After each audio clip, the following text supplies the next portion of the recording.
नमस्कार, स्वागत है आर्यभट्ट पाठशाला पर। आज के इस वीडियो में हम महत्तम समापवर्ती निकालना सीखेंगे। कैसे महत्तम समापवर्ती निकालते हैं, हाईएस्ट कॉमन फैक्टर जिसको कहते हैं, मसप या मस भी कहा जाता है। तो किस प्रकार से मस निकालते हैं हम। हमारे पास में दो सवाल दिए गए, इनके हम मस निकालेंगे। तो सबसे पहले सवाल नंबर 1 को करते हैं। तो 18 और 28 का हम मस निकालेंगे। तो मस निकालने के लिए सबसे पहले इनका अलग अलग गुणनखंड करेंगे। 18 का अलग करेंगे और 28 का अलग करेंगे। इनके अभाज्य गुणनखंड विधि से गुणनखंड करते हैं सबसे पहले। तो सबसे पहले 18 का करेंगे। सम संख्या है, 2 का भाग जाएगा 18 में 9 बार। ठीक है। अब 9 में 3 का भाग जाएगा 3 बार और 3 में 3 का भाग जाएगा 1 बार। ठीक है। अब यहां पर है 28 सम संख्या है, तो 2 का भाग जाएगा 2 एकम 2 और 8 में 4 बार, 2 चौको 8। 14 में भी 2 का भाग जाएगा, 2 का भाग जाएगा 7 बार। उसके बाद में 7 में 7 का भाग 1 बार जाएगा। ठीक है। यहां पर दोनों संख्याओं के हमारे पास में गुणनखंड आ चुके हैं। तो 18 का गुणनखंड क्या है, 2 गुणा 3 गुणा 3। अब इसे हम घात के रूप में भी लिख सकते हैं। और 28 के गुणनखंड है 2 गुणा 2 गुणा 7। अब यहां अपने पास में 18 के जो गुणनखंड है उनको घात के रूप में 2 की घात 1 गुणा 3 की घात 2। और 28 के गुणनखंड है 2 की घात 2 गुणा 7 की घात 1। अब इनका एचसीएफ निकालेंगे, मसप निकालेंगे, महत्तम समापवर्ती। तो महत्तम समापवर्ती जो वो मान होता है, वो कॉमन संख्या होती है जो दोनों संख्याओं को पूर्णतः विभाजित करनी चाहिए। वो गुणनखंड दोनों संख्याओं को विभाजित करना चाहिए। अब 2 है जो दोनों ही संख्याओं को विभाजित कर रहा है, लेकिन इसमें 2 की घात 2 है और इसमें 2 की घात 1 है। तो हमारे पास में उस घात को लेते हैं जो दोनों ही संख्याओं को विभाजित कर रही हो वो घात। तो यहां पर 2 की घात 1 ही है जो दोनों को विभाजित कर रही है। इसमें 2 की घात 2 आ रही है, लेकिन दोनों में होना चाहिए। तो 1 तो आ जाएगा हमारे पास में 2 की घात 1। ठीक है। उसके बाद में 3 की घात 2 है, लेकिन 28 को विभाजित नहीं कर रहा 3। और 7 है, तो 7 18 को विभाजित नहीं कर रहा, इसलिए 7 को भी नहीं लेंगे। तो 18 और 28 का जो एचसीएफ आएगा वो आएगा केवल 2। ठीक है। 18 और 28 का एचसीएफ क्या आएगा, 2 आएगा।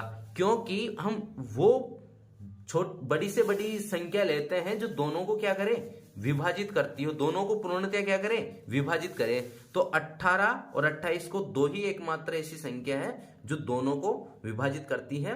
18 में और 28 में पूरा पूरा भाग जाता है। इसके अलावा ये जो गुणनखंड है इनका किसी का भी दोनों में पूरा पूरा भाग नहीं जाता। तो इस प्रकार से हम निकालते हैं एचसीएफ। अगला सवाल करेंगे हम 20, 35 और 45 का। इन तीनों के 20, 35 और 45 के अलग अलग सबसे पहले हम गुणनखंड कर लेते हैं। 35 और 45। 20 में 2 का भाग जाएगा 10 बार और 10 में 2 का भाग जाएगा 5 बार और 5 में 5 का भाग जाएगा 1 बार। ठीक है। ये तो हो गए 20 के गुणनखंड। अब 35 में 5 का भाग जाएगा 7 पंजो 35 7 बार। और 7 एक अभाज्य संख्या है, 7 में केवल 1 और स्वयं का भाग जाता है, तो 7 में 7 का ही भाग जाएगा 1 बार।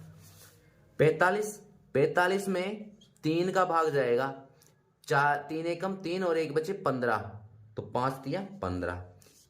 15 में 3 का भाग जा रहा है 5 बार और 5 में 5 का भाग 1 बार जा रहा है। ठीक है। ये तो हमने इसके गुणनखंड कर लिए, अभाज्य गुणनखंड। अब हम लिखेंगे यहां तो 20 के गुणनखंड लिखेंगे 2 गुणा 2 गुणा 5। 35 के गुणनखंड लिखेंगे 5 गुणा 7। और यहां लिखेंगे 45 के गुणनखंड 3 गुणा 3 गुणा 5। ठीक है। अब यहां पर वो गुणनखंड देखेंगे जो तीनों ही संख्याओं को विभाजित कर रहे हैं। तो 2 यहां पर केवल 20 को विभाजित कर रहा है, इनमें किसी को भी विभाजित नहीं कर रहा। ठीक है। 5 इससे भी विभाजित कर रहा है, इससे भी विभाजित कर रहा है और इससे भी विभाजित कर रहा है। तो 5 की घात 1 तो तीनों को ही विभाजित कर रही है। तो एक गुणनखंड तो हो गया हमारे पास में, 5 ले लेंगे। उसके अलावा 3 जो है 45 को विभाजित कर रही है, 3 की घात 2, 35 को भी नहीं कर रही और 20 को भी नहीं कर रही। तो ये तीनों को विभाजित करने वाला एकमात्र गुणनखंड है हमारे पास में 5 की घात 1 है, तो यही हमारा एचसीएफ हो जाएगा, 5 ही एचसीएफ हो जाएगा। तो 20, 35 और 45 का एचसीएफ कितना हो जाएगा, कितना आएगा 5। तो ये है हमारे एचसीएफ निकालने के। इस तरह से हम पहले गुणनखंड करते हैं तीनों के अलग अलग, उसके बाद में गुणनखंडों को इस तरह लिखकर उनमें देखते हैं कि कौन सी संख्या तीनों ही जो जिस संख्या का हम एचसीएफ निकाल रहे हैं उनको विभाजित करती है, और उनमें भी उस घात को लेते हैं जो दोनों को समान रूप से विभाजित करती है। समान, जैसे यहां पर 5 की घात 1 है तो यहां 5 की घात 2 होती माना की, तो हम 5 की घात 1 ही लेते क्योंकि 5 की घात 1 ही कर रही है दोनों को, तो 5 की घात 2 तो केवल इसे कर रही है, ठीक है। यहां जैसे 3 की घात 2 इसे विभाजित कर रही है लेकिन इन्हें नहीं कर रही, इसलिए हम इस गुणनखंड को नहीं लेंगे। तो 5 एकमात्र ऐसी संख्या है जो 20, 35 और 45 तीनों को ही विभाजित करती है। तो ये इस तरह से हमने एचसीएफ निकाला है। ये एक सवाल है 24, 34, 24, यहां पर हम 32 करते हैं, 24, 32 और 44। इस सवाल को आप प्रैक्टिस के लिए निकाल सकते हो। वीडियो पसंद आए तो लाइक कीजिए और सब्सक्राइब कीजिए आर्यभट्ट पाठशाला को। Thank you.